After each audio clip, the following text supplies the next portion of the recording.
अच्छा भाई, असल में हम सब यहाँ सुनो कहानी मेरी जुबानी की तरफ से आए हैं। कभी नाम सुना है? सुना है? सुनो कहानी मेरी जुबानी का नहीं सुना होगा। अच्छा चलो, अब जरूर जाके देखना कि ये क्या चीज है, कहानियां सुनाते हैं, क्या करते हैं। ठीक, फेसबुक पे भी देखना, यूट्यूब पे भी देखना, सब देखते हो ना अपने अपने फोन पे और लैपटॉप पे, है ना। अच्छा, तो हम सब कहानियां सुनाते हैं, और उर्दू में वो भी, क्योंकि समझना आसान होता है ना। अच्छा, आज मैंने जो आपको कहानी सुनानी है वो है हाथी का बच्चा, और ये आलिया बीबी की कहानी है। अब यही आलिया बीबी, वो सामने वाली बिल्डिंग में भी एक प्ले है उनका भी, 1 बजे से लेके 2 बजे तक, वो जरूर देखने आना आलिया बीबी का प्ले, ठीक है। और अभी मैं आलिया बीबी की एक और कहानी सुनाती हूँ, ठीक है। सुनाऊं? सुनाऊं? अच्छा, तो आलिया की सालगिरह थी। अम्मी अब्बा ने इसे प्यार किया और अम्मी ने अच्छे अच्छे मजेदार से खाने बनाए, केक भी बनाया। हाँ भाई, आलिया बहुत खुश थी। वो दिन भर खूब खेली कूदी। दोपहर को इसकी आंख लग गई और क्या देखती है कि इसके सरहाने एक और तोहफा पड़ा है। पहले भी कई तोहफे मिल चुके थे क्योंकि सालगिरह थी ना, इसलिए। हाँ जी, पढ़ लो, तुम भी पढ़ लो भाई। आलिया जब सोकर उठी तो हैरान रह गई कि जो तोहफा उसने ख्वाब में देखा था वही सामने पड़ा था भाई। अरे, इसने जल्दी से तोहफा खोला तो इसमें एक स्लेट और उसकी पेंसिल निकली। आपने कभी स्लेट पर लिखा है? बहुत मजा आता है स्लेट पर लिखने का, और लिखाई भी बड़ी अच्छी होती है ना। उसकी पेंसिल कैसी होती है? चौरस सी ना, लंबी सी, है ना, चौक की तरह का। अच्छा जनाब, तो वो स्लेट पर पेंसिल से तस्वीर बनाने बैठ गई। आलिया ने गुड़िया बनानी शुरू की, और जैसे ही तस्वीर पूरी हुई, गुड़िया स्लेट से उठकर आलिया की गोद में आ बैठी। अरे, तुम तो नहीं गई गुड़िया, तुम यहाँ? आलिया की हैरत की इंतहा ही न रही। इसने शाहिद को बुलाया। शाहिद इसका बड़ा भाई था। उसे आलिया की बात पर यकीन ही नहीं आया। आलिया ने कहा, अच्छा तो तुम खुद मेरी स्लेट पर कुछ बनाओ, फिर तुम्हें पता चले कि मैं सच बोल रही हूँ कि मैं झूठ बोल रही हूँ। शाहिद एक हाथी बनाने लगा।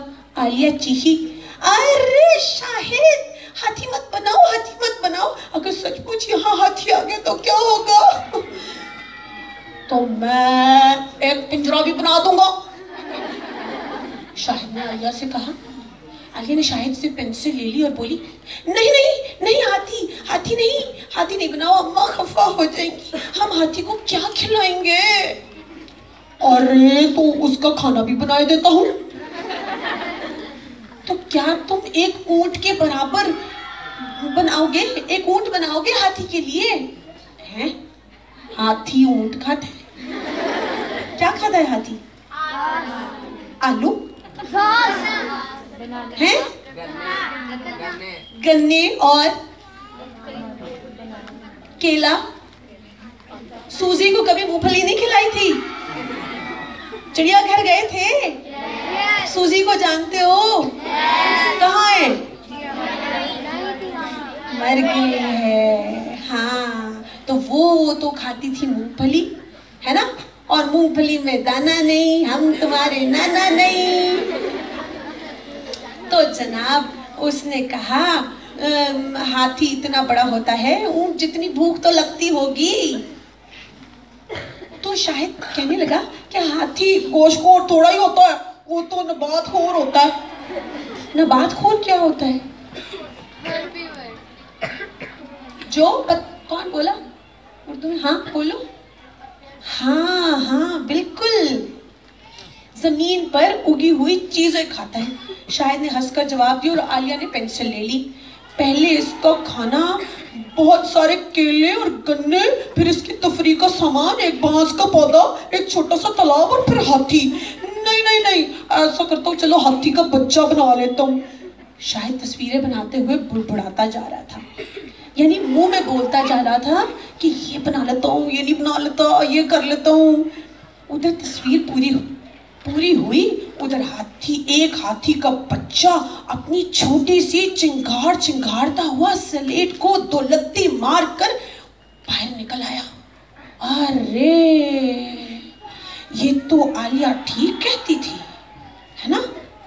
जो बनाओ स्लेट पर वो असल में जिंदा हो जाता है। ये क्या बात हुई? आलिया डर के मारे चीखी और शाहिद खुशी से हाथी का खाना भी मौजूद था और उसकी तफरीह का सामान भी मौजूद था। इसके नहाने के लिए तालाब भी था। तालाब क्या होता है? पानी क्या? हाँ, एक छोटी सी जगह जिसमें पानी जमा हो जाता है, ठीक, उसको तालाब कहते हैं।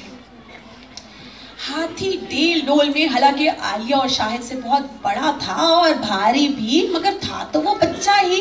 वो आलिया और शाहिद के साथ खेलना चाहता था। उसने आलिया की फ्रॉक अपनी सूंड में पकड़ी और लगा खींचने। आलिया खुश होने के साथ परेशान भी हुई। वो चीख भी रही थी और हंस भी रही थी। कैसे?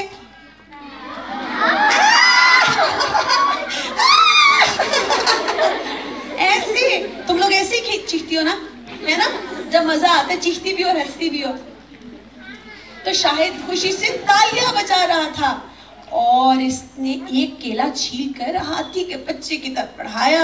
हाथी ने आलिया की फ्रॉक छोड़ दी और अपनी सूंड में केला मुंह में डाल लिया। दोनों बच्चों ने हाथी को और केले खिलाए, गन्ने भी खिलाए। खाते खाते जब हाथी की नजर बांस पर पड़ी तो उसने अपना खाना छोड़ा, सूंड बांस पर लपेटी और लगा पौधे अपनी सूंड में लपेटने। हाथी तो खैर छोटा ही था और बांस था बड़ा, इतना ऊंचा जितनी 3 मंजिला इमारत हो। वो बांस को तो ना उखेड़ सका, लेकिन इतनी मेहनत करने के बाद थक जरूर गया।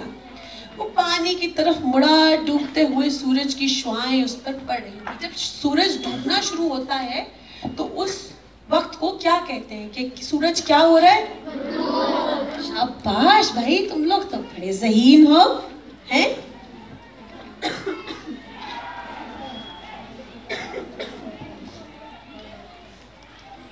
अरे देखो देखो, इसकी रूहें कैसी सुनहरी सुनहरी हैं, आलिया बोली। वो प्यार से हाथी की पीठ थपथपाने लगी, लेकिन हाथी के बच्चे ने तालाब देख लिया था। इसने तालाब में गोता लगाया और अपनी सूंड में पानी भर भर के अपने ऊपर डालने लगा और नहाने लगा। कैसे कैसे नहाया?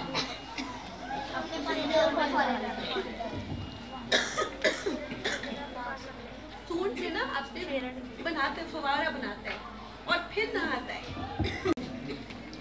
शायद दोनों और अपने कपड़े उतारने लगा। आलिया डर गई। अरे नहीं शायद, अगर इसका भारी पैर तुम पर पड़ गया। नहीं नहीं नहीं शायद, बचो बचो। उसने समझाने की कोशिश बहुत की, मगर शायद भला इसकी बात क्यों मानता, क्योंकि भाई तो बहनों की बातें नहीं मानते और ना ही बहनें भाइयों की बातें मानते हैं ना। तो आलिया ने देखा कि हाथी के मोटे मोटे भारी पांव ऊपर उठे और बस इसको और देखने की ताब न थी। आलिया दोनों हाथों से अपनी आंखें बंद कर रही थी और इसके पैर का अंगूठा किसी सख्त चीज से टकराया। आलिया पिछली किसी तेजी से अपने पैर के करीब पड़ी हुई जादू की स्लेट पर कूदी और स्लेट के 3-4 टुकड़े हो गए। अरे स्लेट टूट गई।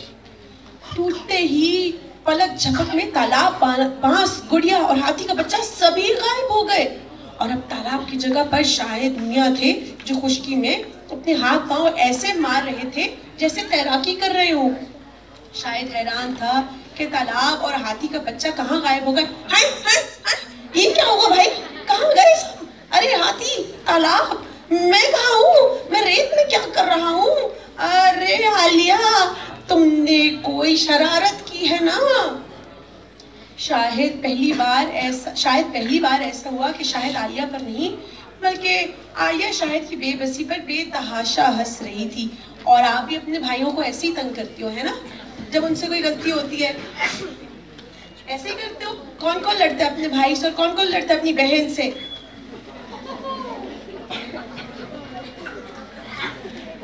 मैं इतनी बड़ी हो गई हूँ, मैं अब तक लड़ती हूँ, बड़ा मजा आता है ना? मेरा भाई भी मुझे बड़ा तंग करता है।